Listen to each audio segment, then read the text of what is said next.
안녕하세요. 저는 평범한 40대 주부입니다. 늘 사연을 듣기만 하다 이렇게 처음으로 글을 써보네요. 다른 분들 이야기를 듣다 보니 저도 지금 남편을 만나기 전에 만났던 남자가 생각이 나서 말이죠. 한때 결혼까지 약속했을 만큼 사랑했던 사람인데요. 그 끝은 별로 좋지 못했어요. 그 사람 자체도 별로 좋은 사람이 아니었고요. 그 부모란 인간들도 재활용 안 되는 폐급 쓰레기들이었거든요. 다행히 현명한 저희 아빠 덕분에 당한 만큼 복수도 해주고 파혼도 했는데요. 속 시원한 사이다가 예고돼 있으니 꼭 끝까지 들어주세요. 잘 부탁드립니다. 여러분은 살면서 가장 가슴 아팠던 순간이 언젠가요? 저는 가만 생각해보면 엄마가 돌아가셨을 때인 것 같아요. 제가 중학교 입학을 막 앞둔 14살 무렵이었는데요. 장을 보러 나갔다가 음주운전 차량에 치여 갑작스럽게 변을 당하셨죠. 그날 이후 저는 한동안 힘든 시간을 보냈어요. 늘 안락하게 느껴졌던 집이 황량하고 의심연스럽게 느껴졌고요. 엄마가 돌아가셨는데도 별로 슬퍼 보이지 않는 아빠도 밉고 원망스러웠죠. 외동딸이었던 탓에 괴로움을 나누고 의지할 형제 자매도 없었네요. 그래서일까요? 학교에서도 겉돌던 저는 언젠가부터 소위 일진이라 불리는 불량한 친구들과 어울리기 시작했고요. 부끄러운 얘기지만 술, 담배에도 손을 대고 때로는 다른 학교 학생들과 패싸움을 하기도 했네요. 아빠는 딸의 갑작스러운 탈선이 많이 당황스러웠던가 봐요. 아직도 기억에 생생해요. 수업 태도가 불량하다고 한 소리한 선생님에게 여발한 듯이 대들었던 다음 날 학교로 아빠가 찾아왔어요. 아마도 담임 선생님이 호출을 했던 거겠죠. 회사에 있다가 달려온 아빠는 꼴이 엉망이었어요. 그쯤에 일이 바빠서 제대로 씻지도 못한 상태였고요. 넥타이는 뒤집어져 있고 양복은 잔뜩 구겨져 있었죠. 저희 딸이 선생님에게 큰 실례를 범했다고. 정말 죄송합니다, 선생님. 우리 지영이가 그럴 애가 아닌데. 아빠는 선생님을 보자마자 90도 각도로 허리를 숙이고 사과부터 했어요. 그런 아빠가 왜 그리도 보기 싫던지요. 그냥 교무실 문을 박차고 나가버렸는데 잠시 후 아빠가 쫓아 나오더라고요. 지영아! 지영아! 너도 선생님한테 사과드려야지! 얼른! 사과는 무슨 사과?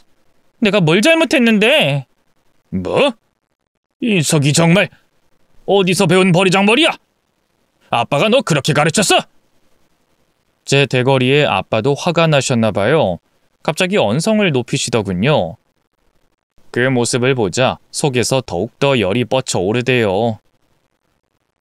측기 어린 나이에 가짜는 반항심이 들었던 것 같아요. 그동안 아빠에게 쌓여있던 불만이 완전히 폭발해버렸죠. 아빠가 언제 날 가르쳤다고 그래? 허구한 날 회사에만 있고 집엔 들어오지도 않으면서. 나 같은 거 신경도 안 쓰잖아. 지금도 그래. 나한테 왜 그런 거냐? 무슨 일 있었던 거냐? 그런 것부터 물어봐야 하는 거 아니야? 왜 내 말은 듣지도 않고 무조건 사과부터 하라고 그래? 아니, 인석이 그래도 엄마라면 안 그랬을 거야. 아빠 같은 거 필요 없으니까 엄마 살려내. 살려내라고! 결국 저는 해서는 안 되는 말까지 해버리고 말았어요. 갑작스러운 엄마 얘기에 아빠는 입을 다물어 버렸고요. 그대로 저를 두고 다시 교무실로 가버렸죠. 아빠에게 큰 상처를 준 것 같아 마음이 아팠어요.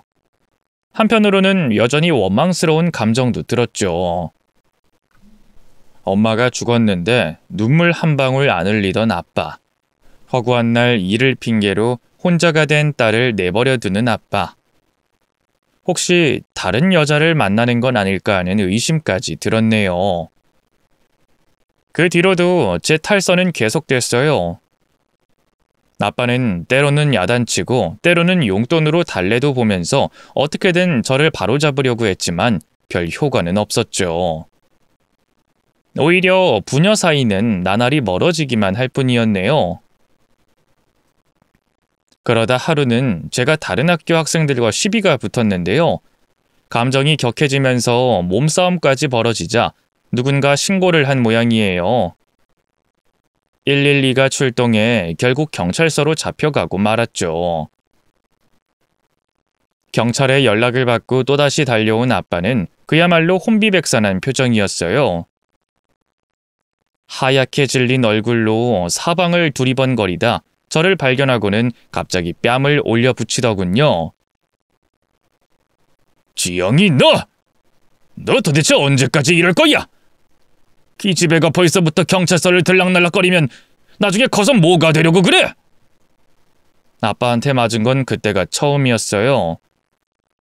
그 시절엔 집에서건 학교에서건 체벌이 일상인 시절이었지만 저희 아빠는 단 한 번도 매를 댄 적이 없었거든요. 아이 선생님 진정하세요. 그렇다고 이렇게 따님을 때리시면 더 엇나가기만 합니다. 제가 놀라서 아무 말도 못하고 있자 지켜보던 경찰 아저씨가 끼어들었어요. 그제야 아빠도 화들짝 놀라며 손을 거두더군요. 미안하다 주영아. 그 아빠가 널 때리려고 그런 게 아니라. 됐어.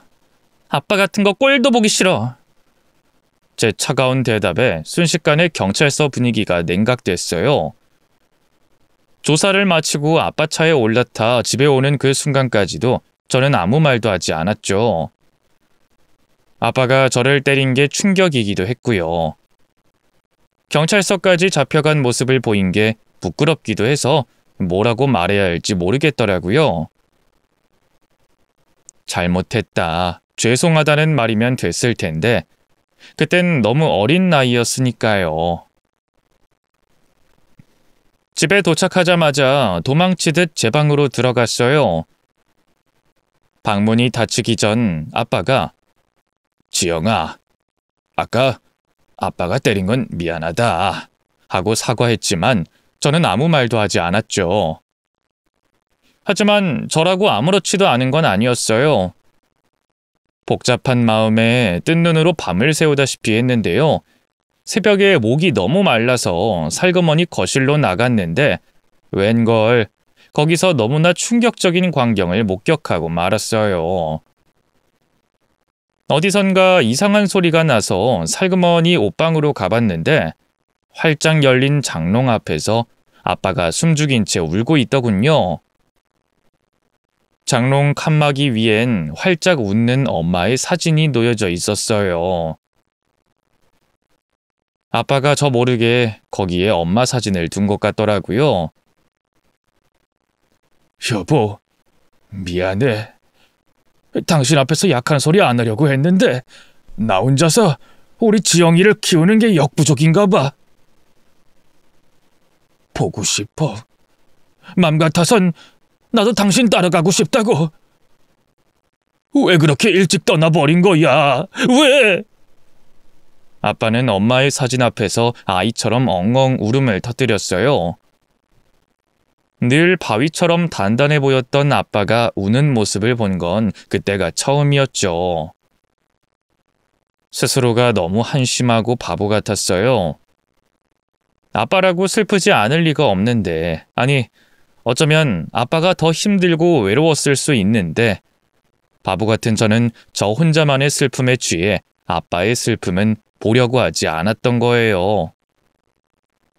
혹시라도 아빠에게 들킬까봐 살그머니 그 자리를 빠져나왔어요. 맘 같아선 달려가 아빠를 끌어안고 함께 울고 싶었지만 아빠가 부끄러워할 수도 있겠다는 생각이 들더군요. 왜 옛말에 사람 고쳐 쓰는 거 아니라는 말 있잖아요. 사람을 바꾸는 건 참 힘들다는 뜻에서 나온 말이죠. 하지만 전 달랐어요.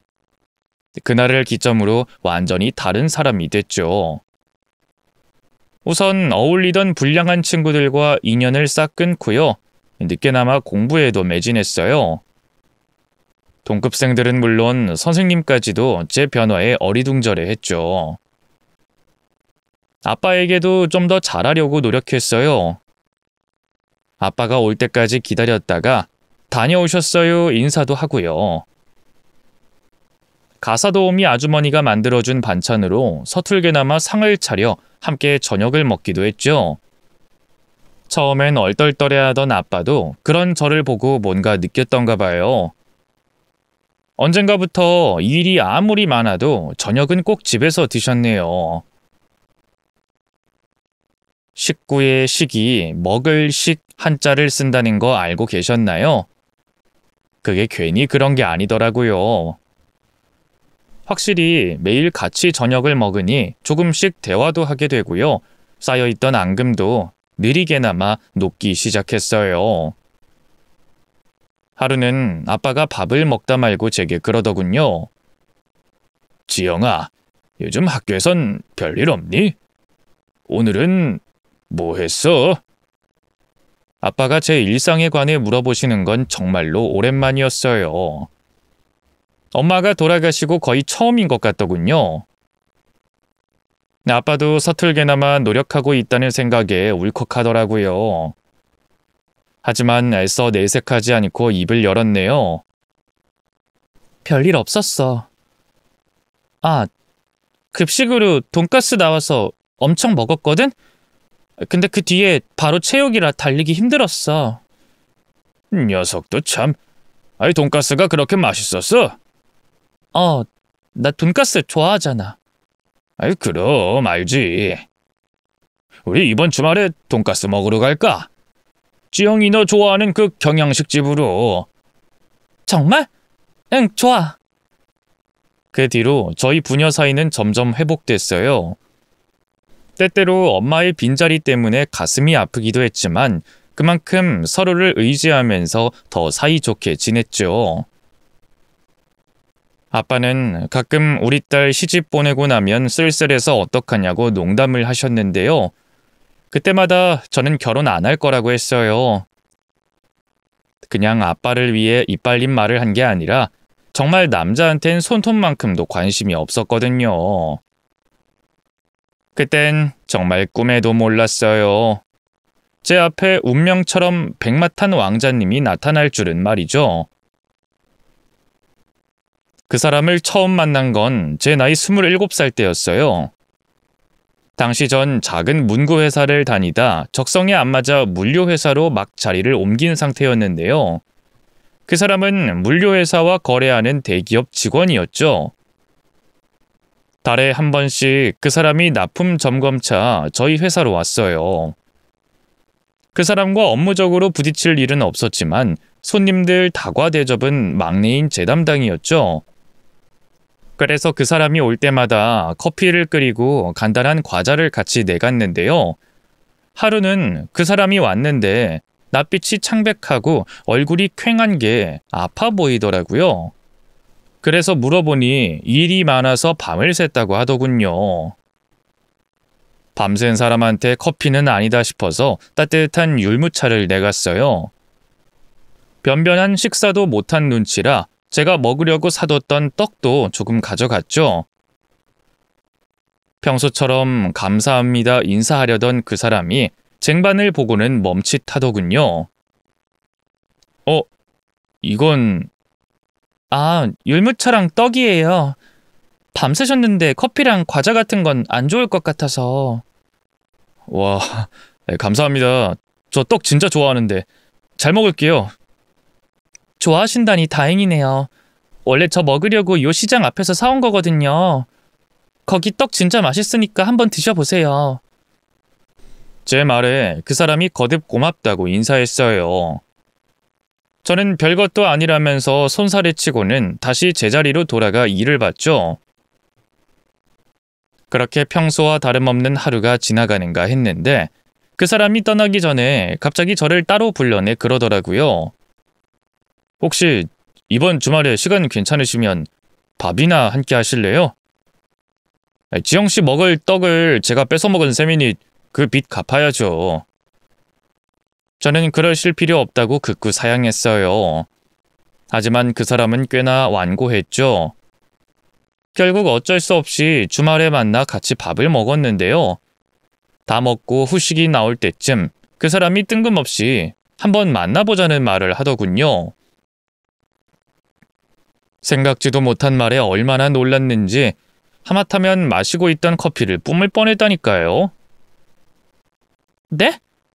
갑자기 그게 무슨... 만나보자는 게 제가 생각하는 그게 맞나요? 이성적인? 네. 갑작스럽게 느껴질 수도 있겠지만 원래부터 지영 씨한테 호감이라고 해야 할까요? 여하튼 관심이 있었거든요. 근데 며칠 전에 저 갔을 때 밤샜다고 율무차랑 떡 챙겨주시는 모습 보면서 그런 생각이 들었어요. 이 여자 놓치면 후회할 것 같다고. 만나는 분 안 계신 걸로 아는데 한번 만나봅시다. 제가 정말 잘해드릴게요. 그 사람은 훤칠한 키에 떡 벌어진 어깨, 남자다운 외모의 소유자였어요. 저희 회사에서도 노리는 여직원들이 제법 있을 정도였죠. 하지만 이성의 면역이 없던 저는 모든 게 당혹스럽기만 했어요. 죄송합니다. 제가 남자를 만나본 적이 없어서 거래처분하고 그런 만남을 갖는 게 좀 그렇네요.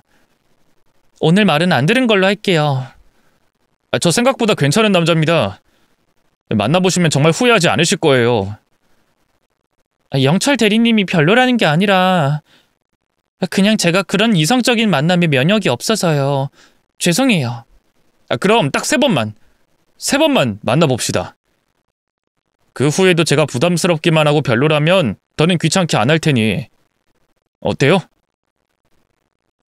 그 사람의 끈질긴 설득에 결국 저는 딱 3번만 그 사람을 만나보기로 했어요. 한 번은 같이 영화를 보고 밥을 먹었고요.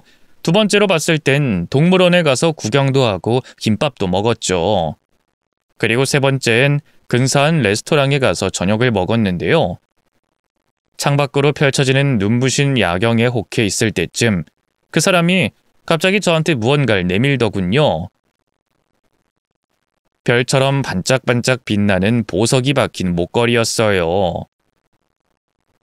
오늘로 3번째 만남이 전부 끝났는데 어때요? 지영 씨 마음은? 제 마음은 여전히 변함없어요. 아니, 오히려 전보다 더 깊어졌어요. 지영 씨도 제발 그랬으면 좋겠는데. 귓볼이 새빨갛게 달아오른 채 솔직하게 자기 진심을 고백하는 그 사람을 보고 있자니 심장이 두근거리기 시작했어요. 사실 3번 만나기로 결정한 순간부터 이미 결과는 정해진 거나 다름없었어요. 그 전까지 남자하고는 손 한 번 잡아본 적 없던 저였으니 단 3번의 데이트로 상대에게 확 빠져드는 건 어찌 보면 당연한 수순이었죠. 저는 수줍게 그 사람이 내민 목걸이를 받아들면서 말했어요. 저도 이제 영철 씨에 대한 마음이 생긴 것 같아요. 저희 한번 잘 만나봐요. 정말요? 제 마음 받아주는 건가요? 네. 앞으로 잘 부탁드려요. 그 뒤로 저는 그 사람과 불같은 연애를 즐겼어요. 퇴근하고 거의 매일같이 봤고요. 주말엔 1박 2일로 짧게나마 여행을 다녀오기도 했죠. 물론 아빠와 회사엔 비밀로 했어요. 아빠에겐 좀 쑥스럽기도 하고 괜한 걱정 끼치고 싶지 않아서 그랬고요. 회사는 사회생활 좀 해본 분들은 아시잖아요. 괜히 사람들 입방아 찌을 거리를 던져줘봤자 좋을 거 없다는 거. 그렇게 사귄 지 1년쯤 됐을까요? 남자친구가 그쯤부터 부쩍 결혼 얘기를 꺼내기 시작했어요. 남자친구는 저보다 4살 연상이었는데요. 아무래도 나이가 나이인 만큼 주변에 결혼한 친구들이 많았거든요. 이제 결혼 안 한 노총각은 자기뿐이라면서 빨리 장가가고 싶다고 자주 징징거렸죠. 하지만 저는 결혼에 대한 확신이 없었어요. 남자친구의 문제는 아니었어요. 그 사람은 나이에 비해 좀 철이 없긴 했지만 다정했고 또 저와 유머 코드도 잘 맞았거든요. 다만 제가 워낙 연애 경험이 없다 보니 여러 가지로 생각이 많아지더라고요. 처음 사귄 남자와 바로 결혼까지 해버리면 다신 다른 사람 못 만나는 건데 괜찮은 걸까? 후회하진 않을까? 고민되더라고요. 그런데 그런 제 망설임이 부질없게도 결혼을 할 수밖에 없는 이유가 생겨버렸어요. 눈치채신 분이 계실지도 모르겠는데요. 뱃속에 남자친구 아이가 들어서고만 거였죠. 처음 그 사실을 알았을 땐 얼마나 두렵고 막막했는지 몰라요. 병원을 나오자마자 건물 뒤쪽에 쭈그리고 앉아 홀로 엉엉 울었네요. 성인 되고부턴 한 번도 찾은 적 없는 엄마를 찾으면서 그야말로 아이처럼 오열했어요. 하지만 아무리 울며불며 찾아도 엄마는 하늘나라에 계시니 당장 제 의지가 되어주지 못했어요. 저는 어쩔 수 없이 남자친구에게 연락해 임신 사실을 알렸죠. 남자친구가 결혼을 서두르고 싶어 했던 이유 중엔 이세 문제도 있었거든요. 아니나 다를까 남자친구는 뛸 듯이 기뻐하더군요. 요즘 세상에 혼전 임신은 흠도 아니야. 부모님들도 오히려 혼수 잘해온다며 좋아하신다니까. 걱정하지 말고 당장 양가 부모님께 인사부터 드리자. 난 자신 없어, 오빠. 내가 좋은 아내가 될 수 있을지 없을지도 모르겠는데 하물며 엄마가 된다니. 지영이 넌 아무튼 걱정이 너무 많다니까. 뭐든 다 닥치면 하게 돼 있는 거야. 내 친구들 봐. 우리보다 더 철없고 생각 없는 놈들 많은데 다들 애 낳고 잘만 살잖아. 우리도 충분히 잘 해낼 거야. 남자친구의 격려에 저도 용기를 내기로 했어요. 어쨌든 이미 뱃속에 들어선 애를 지울 수도 없는 노릇이었으니까요. 우선 아빠에게 먼저 결혼하고 싶은 사람이 생겼다고 말씀드렸어요. 아이 얘긴 차마 용기가 안 나서 미뤄뒀죠. 처음엔 당황하던 아빠는 이내 기뻐하시면서 한번 보자고 하시더군요. 집에서 볼까 하다가 주말에 따로 식당을 잡고 만났어요. 평소 장난기 많던 남자친구도 그날만큼은 잔뜩 긴장해선 어쩔 줄 몰라 하더군요. 그래, 자네가 우리 지영이랑 만나는 사람이라고? 사귄 지 벌써 1년이 넘었다면서 여태 몰랐구만 그래. 진작 찾아뵙고 인사드렸어야 했는데 죄송합니다, 아버님. 아니야, 죄송하긴. 그래, 우리 지영이랑 결혼하고 싶다고? 네. 제가 지영이를, 아니 따님을 너무 많이 좋아해서요. 허락만 해주신다면 결혼하고 싶습니다. 그리고 정말 너무 죄송하게도 지영이가 아빠에게 자기가 다 얘기하겠다고 큰소리치던 남자친구는 막상 아빠 앞에 서자 아무 말도 하지 못했어요. 안 되겠다 싶어서 결국 제가 앞으로 나섰죠. 그게 실은 아빠, 나 임신했어. 그래서 배가 더 불러오기 전에 아무래도 식을 서둘러야 할 것 같아. 뭐라고? 지영이 네가 임신을 했다고? 아니 어떻게 시집도 안 간 처녀가 애를 가져? 역시나 예상대로 아빠는 크게 당황하셨고요. 어린 시절 제가 방황하던 때 이후 처음으로 목소리를 높이셨죠. 정말 너무 죄송해서 몸둘 바를 모르겠더라고요. 미안해 아빠. 나름 조심한다고 했는데. 아닙니다 아버님. 지영인 잘못 없어요. 다 제 잘못입니다. 제가 좀 더 조심했어야 하는 건데. 남자친구와 저는 고개를 푹 숙이고 용서를 구했어요. 그런 저희를 말없이 바라보던 아빠가 한참 후 긴 한숨을 내쉬더군요. 확실한 거야? 병원 가서 다 검사해봤어? 다 해봤어. 이제 6주 됐대. 지울까 고민도 해봤는데 어차피 남자친구랑 결혼도 생각하고 있었고 애도 가질 계획인데 조금 빨리 찾아왔다는 이유로 차마 죽일 수가 없을 것 같아. 나 낳고 싶어, 아빠. 좋은 엄마가 될 자신은 아직 없지만 그래도 노력하고 싶어. 저는 아빠에게 진지하게 제가 생각한 것들을 이야기했어요. 그런 제 진심이 통한 걸까요? 아빠가 마침내 고개를 위아래로 끄덕였어요. 그래, 너희들 생각이 그렇다면 알겠다. 김서방이라고 해야 하나? 김서방 집안에서도 알고 있는 거야? 아직 직접 찾아뵙고 인사드리진 못했는데 오빠가 일단 얘기는 해뒀대. 네, 맞습니다. 제가 부모님께는 잘 말씀드렸어요. 어차피 두 분 다 하루빨리 손주를 갖고 싶어 하셨어서 오히려 잘 됐다고 기뻐하셨습니다. 그나마 다행이구만. 그럼 가서 찾아뵙고 인사부터 잘 드려. 그 다음에 상견례 날짜도 잡아보자. 응. 허락해줘서 고마워, 아빠. 아빠의 허락을 받고 나니 큰 산을 넘은 기분이었어요. 그렇게 며칠 뒤 저는 예비 시부모님께도 인사를 드리러 갔어요. 예비 시아버지는 고등학교에서 교편을 잡고 계신 분답게 점잖아 보였고요. 시내에서 고깃집을 운영하는 예비 시어머니도 좋은 분 같았죠.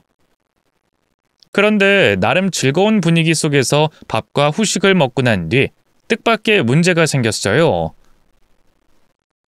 인사를 드리러 가렸는데 갑자기 시아버지가 호통을 치더군요. 요즘 젊은 것들은 이래서 안 돼. 어디 어른 집에 인사를 와선 밥만 쏠랑 먹고 가려고 해. 당연히 뒷정리를 하고 가야지.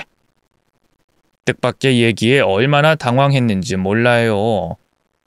저희 집엔 늘 일하는 아주머니가 계셨어서 그런 생각은 아예 하지도 못했거든요. 아, 죄송해요, 아버님. 제가 생각이 짧았어요. 뒷정리 당연히 하고 가야죠. 설거지부터 하면 될까요?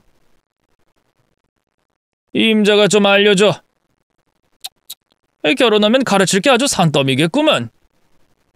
예비 시아버지는 못마땅한 표정으로 혀를 차더니 그대로 방에 들어가 버렸어요. 예비 시어머니는 당연하다는 듯이 제게 앞치마를 내밀었고요. 설거지거리가 산더미처럼 쌓인 주방 싱크대 앞으로 저를 데려갔죠. 저는 그래도 예비 시어머니와 남자친구가 좀 도와줄 줄 알았어요. 아직 결혼을 한 것도 아니니까 뭐 어떻게 보면 전 며느리이기 전에 이 집에 온 손님인 거잖아요.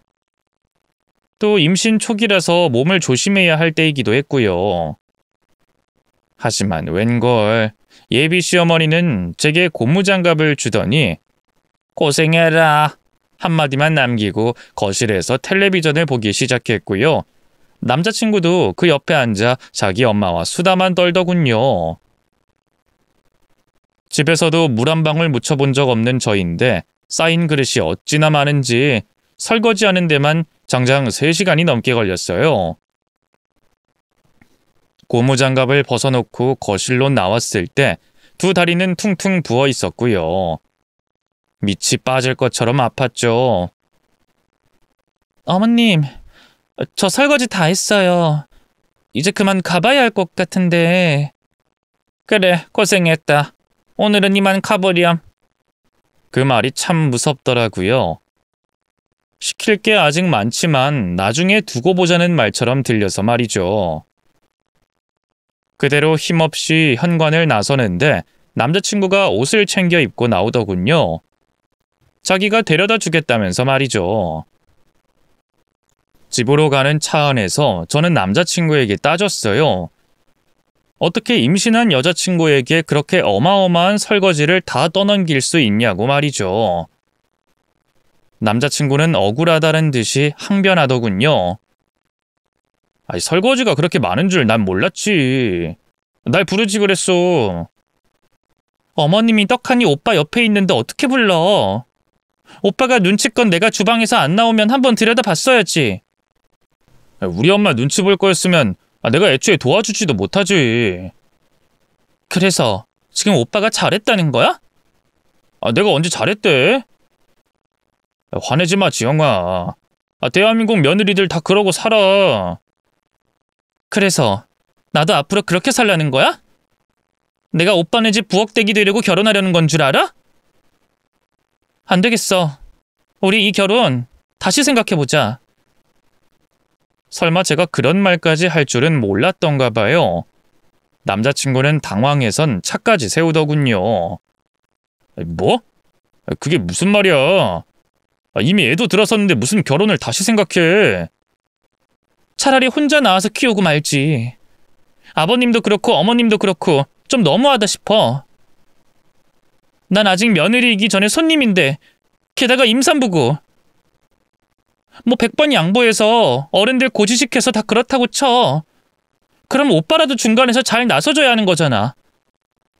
근데 오빠는 거실에서 희희낙낙 텔레비전이나 보고 있고 벌써부터 이런데 내가 오빠를 믿고 어떻게 결혼을 하겠어? 야, 왜 그래, 지영아. 내가 잘못했어. 응? 앞으로는 잘할게. 오늘 같은 일이 처음이라 내 대처가 미숙했어. 그치만 우리 어차피 분가해서 따로 나가 살 거잖아. 내가 우리 부모님이랑 부딪힐 일 절대 없게 할게. 눈치껏 중간에서 커트도 다 할게. 응? 남자친구가 무릎까지 꿇을 기세로 싹싹 비니까 제 마음도 조금씩 풀어지기 시작했어요. 어쨌든 제가 결혼까지 생각할 만큼 사랑하는 남자였으니까요. 그렇게 앞으로 잘하겠다는 남자친구의 다짐을 받아내고 집으로 돌아왔죠. 결혼 준비는 생각보다 더 품이 많이 들었어요. 직장을 다니면서 병행하는 게 생각만큼 쉽지가 않더라고요. 그 와중에 양가 부모님 일정을 조율해 상견례 날짜도 잡았는데요. 상견례 전날 웨딩 플래너와 늦게까지 상담을 하다 집에 돌아오니 아빠가 내일 입을 옷을 미리 꺼내두고 있더군요. 그런데 양복이 디자인도 좀 구식이고 많이 낡았더라고요. 아빠, 설마 내일 그 옷 입을 건 아니지? 다른 좋은 양복 많잖아. 이건 너무 촌스러운데? 그러자 아빠가 멋쩍은 웃음을 흘렸어요. 역시 좀 그러냐? 하긴 벌써 20년도 더 전에 산 거니까. 그래도 나름 비싼 돈 주고 맞춘 건데. 이 양복이 아빠 회사 그만두고 처음 사업 시작할 때 너희 엄마가 해준 거야. 어디 가서 기죽지 말라고 없는 살림에 나 몰래 부업까지 해서 사준 거지. 그때 미안하면서도 얼마나 감동을 받았던지. 이 창피한 줄도 모르고 네 엄마 앞에서 펑펑 울었지 뭐냐. 지영이 네 결혼식에도 이 양복 입고 갈 거라고 막 농담 삼아 그랬거든. 그게 생각이 나서. 그치만 역시 좀 그렇지. 양복에 얽힌 생각지도 못한 사연에 가슴이 아려왔어요. 괜히 양복이 낡았다고 뭐라고 한 게 부끄러웠죠. 뭐야, 그런 거였으면 진작 말을 하지. 그 양복 입고 가. 요즘 복고가 트렌드잖아. 하나도 안 낡았어. 멋있어. 원 녀석도. 방금 전까진 촌스럽다고 해놓고. 옷만 봤을 땐 좀 그런가 싶기도 한데 아빠가 입으면 하나도 안 촌스러울 거야. 우리 아빠 옷빨 제법 봤잖아. 엄청 멋있을 것 같은데?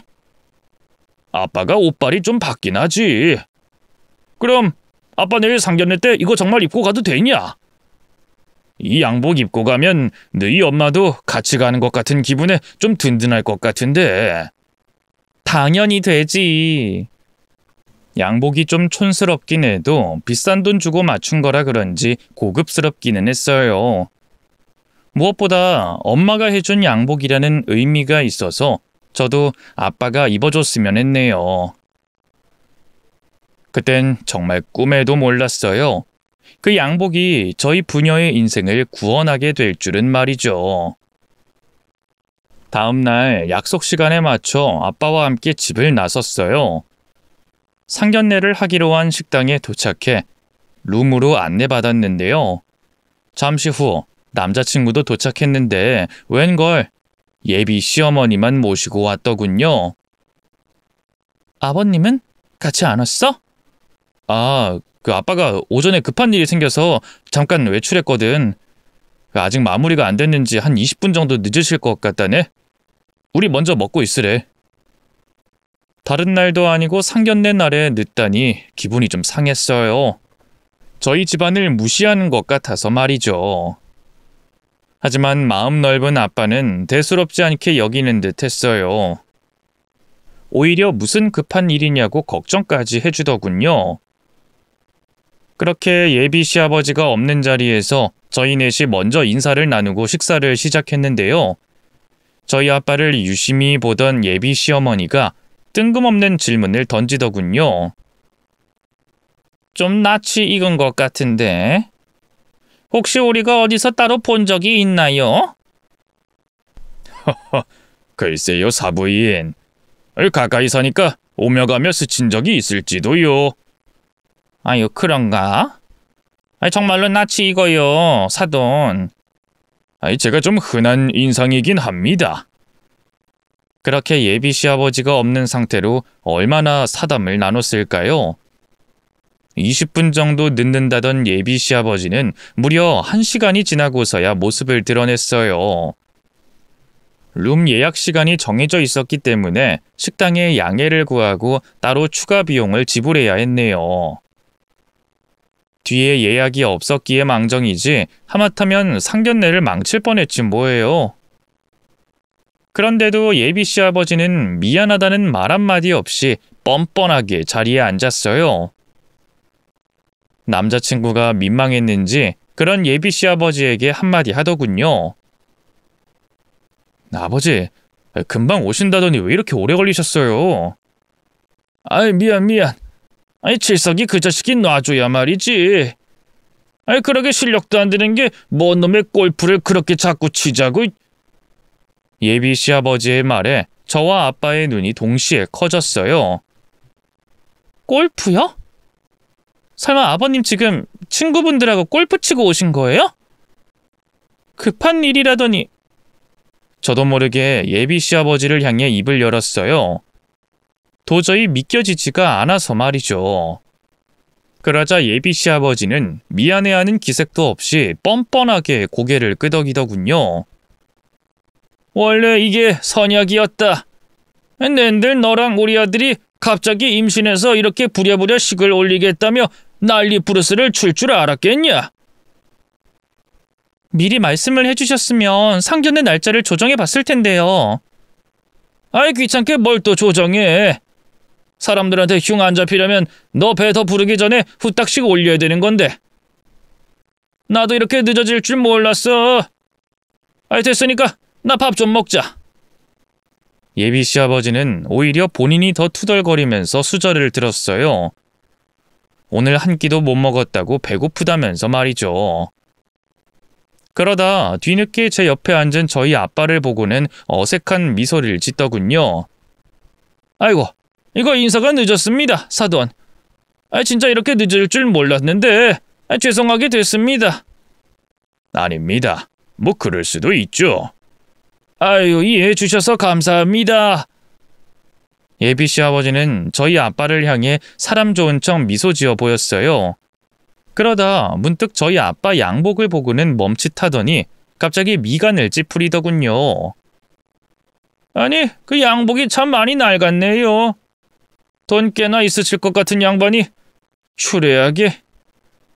다짜고짜 아빠의 복장을 지적하는 게 예의는 밥 말아 먹었나 싶더라고요. 저도 모르게 한 소리 하려는데 그런 저를 말린 채 아빠가 입을 열었어요. 제가 돈 꽤나 있을 것 같다니요? 누가 그럽니까? 제가 아들놈한테 듣기론 이 사돈께서 작게 사업을 하신다고 들었는데요. 그럼 돈이 없지는 않을 것 같은데. 뭐 그것도 사업 나름이죠. 실례지만 어떤 사업 하십니까? 예비 시아버지의 질문에 잠시 무언가를 골똘히 고민하던 아빠가 이윽고 입을 열었어요. 그 사업이라고 하기도 민망합니다. 그냥 작게 고물상 하나 운영하는 건데. 네? 고물상이요? 고물 주워다 파는데 말입니까? 아니, 맞습니다. 이 고철이나 플라스틱 같은 거 주워다 재사용해서 팔고 있습니다. 환경에 좋은 일이죠.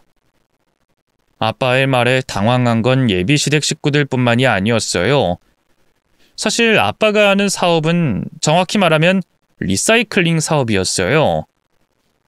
이미 사용되고 버려진 플라스틱이나 고철을 재활용해서 의류를 만드는 일이었죠.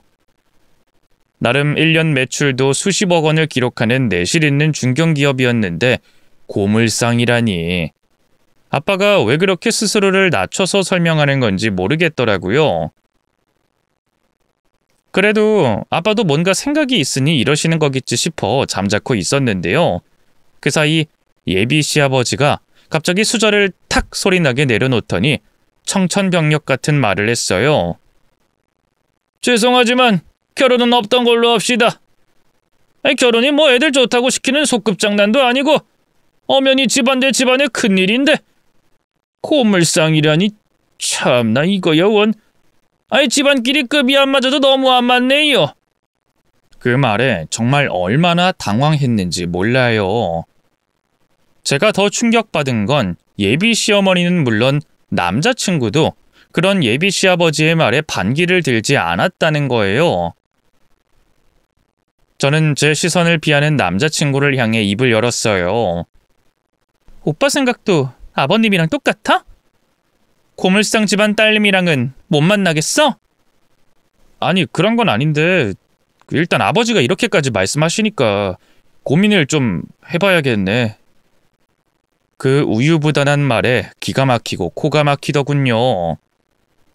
이런 남자를 믿고 결혼까지 하려고 했던 스스로가 너무 한심하더라고요. 나 임신까지 시킨 마당에 뭐? 고민을 좀 해봐야겠어? 이게 오빠가 말한 책임감이야? 나 책임지겠다며. 좋은 아빠가 될 수 있게 노력하겠다며. 나도 그러려고 했지. 근데 지영이 너도 참 그래. 너네 아빠가 고물상을 하고 있었으면 나한테 미리 귀뜸을 해줬어야 하는 거 아니야? 난 너네 회사 사람들이 너네 아빠 사업한다길래 당연히 그런 줄 알았지. 근데 그 사업이 설마 고물상이었을 줄이야. 솔직히 고물상 인식이 그렇게 좋진 않잖아. 어떻게 보면 사람들이 꺼리는 직업 아니냐고. 그럼 당연히 결혼 전에 미리 말을 해줬어야 하는 거 아닌가? 너 일부러 임신한 거 아니야? 애 빌미로 내 발목 잡으려고? 남자친구의 막말에 너무나 화가 났어요. 그래서 벌떡 일어나 대거리 하려는데 아빠가 더 빨랐죠. 아빠는 남자친구에게 번개같이 다가가 바로 뺨을 한 대 올려붙였어요. 그것도 모자라 2대 3대 연달아 때렸죠. 당황한 남자친구는 별다른 반항도 하지 못하고 그냥 맞기만 했네요. 그러다 뒤늦게 예비 시어머니가 달려가 남자친구 앞을 막아섰고요. 저도 아빠를 말렸는데요. 아빠는 흥분한 티도 하나 없이 침착한 어조로 제게 그러시더군요. 됐다 지영아. 이런 천박한 집안 사람들하고 더 많이 섞을 거 없다. 그만 가자. 그치만 이대로 가면... 됐어. 네 뱃속의 애는 애비가 잘 키워줄 테니 걱정 말거라. 너 엄마 없이도 잘 키운 것처럼 우리 손주도 애비 없이 우리 둘이 잘 키울 수 있다. 막말로 저런 놈이 우리 손주 애비라면 차라리 없는 게 낫겠구나. 아빠의 말에 눈물이 울컥 났어요. 어쩌다 이런 경우 없는 집안을 만나 아빠에게도 못 볼 꼴을 보이는 건지 너무 창피하고 죄송했죠. 그런 제 마음을 다 안다는 것처럼 아빠가 저를 향해 씩 웃어줬어요. 그리고는 핸드폰을 꺼내 누군가를 호출하더군요. 김 기사, 밖에 있나? 그래, 잠깐 들어와 줄 수 있어? 이 자네가 좀 처리해야 할 일이 있어서 말이지. 김 기사 아저씨는 아빠와 오랫동안 함께 일한 운전기사였는데요. 단순히 운전만 하는 게 아니라 비서 노릇까지 겸하는 분이었어요. 잠시 후 기사 아저씨가 룸 안으로 들어와 아빠에게 꾸벅 허리를 숙여 보였어요. 부르셨습니까, 사장님? 응, 그래. 자네 저 여자분 알지? 아빠가 가리킨 건 뜻밖에도 예비 시어머니였어요. 대체 둘이 어떻게 안다는 건가 싶었는데 웬걸 예비 시어머니도 기사 아저씨 얼굴을 보더니 어머 하고 놀라더군요. 아니, 김 소장님이 여긴 어떻게? 저희 사돈이랑 아는 사이예요? 아, 예. 저희 사장님이십니다. 그 사장님 운영하는 식당 건물 주인이 바로 이분이세요. 네? 뭐라고요? 기사 아저씨의 말에 예비 시어머니의 얼굴이 새하얗게 질렸어요. 그러자 옆에서 잠자코 지켜보던 예비 시아버지가 슬쩍 예비 시어머니의 팔을 찔렀죠.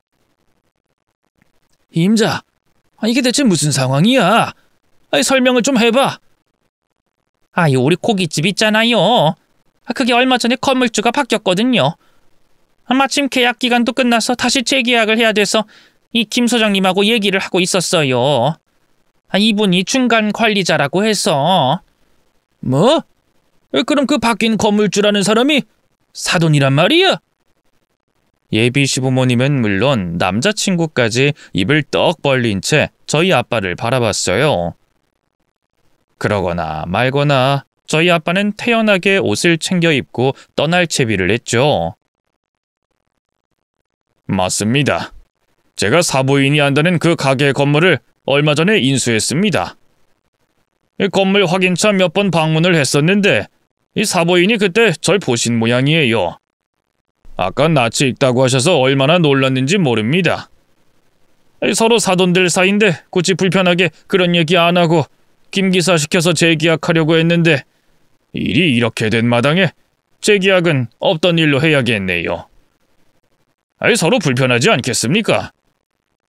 이번 달에 계약 끝나는 대로 가게 비워주시죠. 아이고 사돈, 그게 무슨 말씀이세요? 어떡할 거예요, 여보? 당신이 뭐라고 말 좀 해봐요. 계약 못하면 우리 가게도 끝이에요. 그 돈으로 지금 그 자리보다 더 좋은 자리 못 구한다고요. 손님도 이제 좀 붙기 시작했는데. 당황한 예비 시어머니가 예비 시아버지를 붙잡고 마구 화를 냈어요. 예비 시아버지는 그때까지도 넋이 나가 있더군요. 그러다 갑자기 현실을 깨달은 듯 벌벌 떨면서 어쩔 줄 몰라 하는 게 금방이라도 오줌을 찌릴 것 같더라고요. 전형적인 강량약 강 모습에 얼마나 한심하던지요. 예비 시아버지가 그러거나 말거나 아빠는 기사 아저씨에게 태연하게 말을 건넸어요. 자네도 다 들었지? 땡땡 고깃집 이달 안에 계약 종료시키고 내보내. 네, 알겠습니다, 사장님. 그 말에 예비 시아버지가 정신이 번쩍 들었나 봐요. 갑자기 벌떡 일어나서 밖으로 나가려는 저희 아빠를 붙잡고 매달리시더군요. 사돈, 갑자기 이러시는 법이 어디 있습니까? 저희 대화, 일단 대화를 좀 해보시죠. 이미 파혼까지 한 마당에 대화는 무슨 대화요? 저는 더 할 말 없습니다. 이러지 마세요. 제가 다 잘못했습니다. 조금 전엔 제가 실수했어요. 이렇게 사과드릴 테니 제발 용서해 주십시오. 네? 용서를 하고 말고 할 것도 없죠. 사돈 말처럼 저희 두 집안은 서로 격이 맞지 않는 것 같으니까 결혼은 없던 일로 하는 게 맞는 것 같습니다. 그 격이란 게 단순히 경제적인 부분만 두고 말하는 건 아니에요. 인격도 맞아야 하는 법인데 이런 쓰레기 같은 집구석에 제 딸을 시집 보낼 수는 없어서 말입니다. 사돈, 그래요. 결혼은 뭐 물 건너 갖다 쳐요. 그럼 제발 가게라도 재계약이라도 해주십시오. 실은 제가 학교에서 문제가 좀 생겨서 곧 그만둘 예정입니다. 그러고 나면 남는 건 이 사람 가게뿐인데 가게 수입마저 없으면 저희는 꼼짝없이 굶어 죽어요. 제발 부탁드립니다, 사돈. 네? 글쎄요. 제가 왜 그런 아량을 베풀어야 합니까? 제 하나뿐인 귀한 딸에게 임신으로 발목 잡았으니 뭐니 막말을 하는 집안에 말이죠. 아빠의 말에 남자친구가 흠칫했어요. 그러자 눈물 흘리던 예비 시어머니가 남자친구의 등짝을 후려치며 억지로 허리를 숙이게 하더군요. 너 이 자식! 너 네 부인 될 사람한테 그게 할 소리야? 네 새끼까지 벤 애한테! 당장 사과해. 잘못했다고 싹싹 빌라고! 그러자 남자친구가 허둥지둥 제게 고개를 숙였어요. 미안해, 지영아. 방금은 내가 너무 흥분해서 실수했어. 내가 너 얼마나 사랑하는지 알잖아. 한 번만 용서해 주라, 응? 옛날 같으면 그 모습이 가여워 보이기라도 했을 텐데 이미 오만정이 다 떨어져서일까요? 아무런 감흥이 없더군요. 그래서 매달리는 남자친구를 야멸차게 밀어내고 아빠 손을 잡았네요. 더는 저 인간 얼굴도 보고 싶지 않으니까 이만 가자, 아빠. 아빠 말대로 저런 놈이 우리 애 아빠가 되느니 차라리 그냥 혼자 키우는 게 낫겠어. 그렇게 전 아빠와 함께 당당하게 식당을 나섰어요. 뒤에서 예비 시부모님과 남자친구가 헐레벌떡 뒤쫓아 나왔지만 기사 아저씨의 기세에 눌려 더는 아무 말도 하지 못했죠. 그날 이후 남자친구는 끈질기게 제게 연락했어요. 남자친구만 그랬게요. 예비 시부모님까지 끊임없이 제게 연락해 마음을 돌려달라고 사정했죠. 뱃속에 애를 생각하라는 둥, 애 아빠 없이 혼자 어떻게 키울 거냐는 둥 별소리를 다 하대요. 그런 스트레스 때문일까요? 결국 뱃속의 아이는 어느 날 제 곁을 떠나고 말았어요. 병원에선 초기엔 원래 유산 가능성이 높다고 제 탓이 아니니 마음 쓰지 말라고 했지만 어디 그게 쉽던가요? 모든 게 다 제 탓인 것만 같아 얼마나 울었는지 몰라요. 죄책감에 한동안 일상생활도 힘들었고요. 정신과 치료까지 받아야 했죠.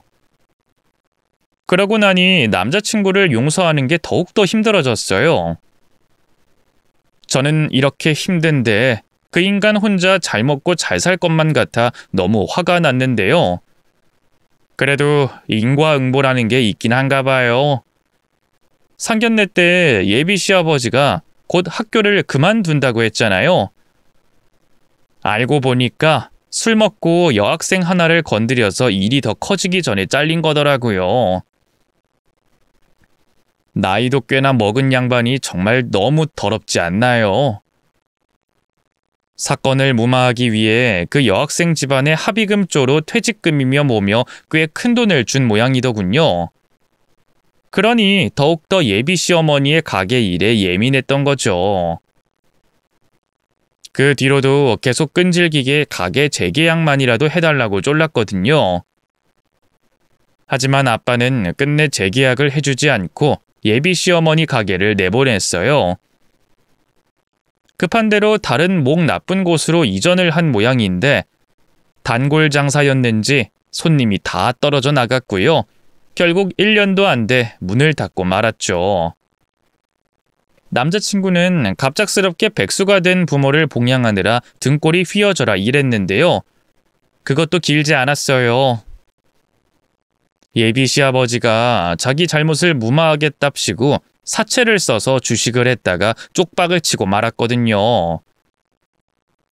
사채업자들이 남자친구 직장에까지 몰려와서 난리를 치는 통에 결국 회사에서도 잘리고 말았다고 하더군요. 지금은 사채빚을 갚기 위해 막노동을 뛰고 있다 하대요. 예비 시아버지는 알코올 중독으로 간경화에 시달리고 있고 말이죠. 한때 가족이 될 사이였던 만큼 씁쓸한 마음이 드는 것도 사실인데요.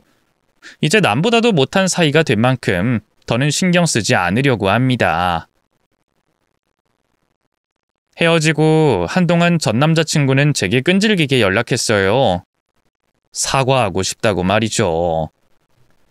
하지만 이미 아이까지 잃은 마당에 제가 남자친구의 사과를 받아줄 이유가 있나요?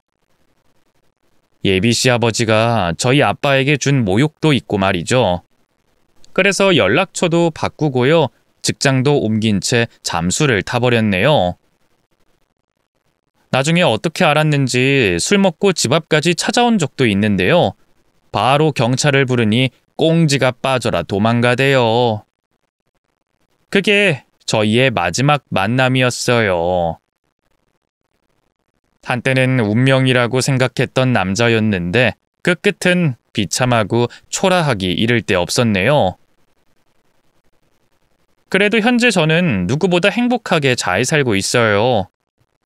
아빠도 어디 한 군데 아픈 곳 없이 정정하시답니다. 부녀 사이도 여전히 좋아서요. 최근엔 둘이 같이 1박 2일로 여행도 다녀왔네요. 좋은 남자를 만나 결혼도 했는데요. 전 남자친구와 워낙 크게 되어서 다신 새로운 사랑을 하지 못할 줄 알았는데 역시 시간이 약이긴 하더라고요. 지금 남편은 아빠 회사 거래처 사장님 소개로 만난 사람인데요. 전 남편과 달리 성실하고 믿음직스러운 사람이에요. 시부모님도 교양 있는 분들이죠. 두 분 다 하나뿐인 며느리라면서 저를 얼마나 예뻐해 주시는지 몰라요. 큰애 낳았을 땐 고생했다면서 값비싼 명품백도 선물해 주셨답니다. 이렇게 글을 적고 나니 새삼 아빠와 시부모님께 더 잘해야겠다는 생각이 드네요. 앞으로 더 효도해야겠어요. 긴 얘기 들어주셔서 감사합니다. 모두 건강하세요.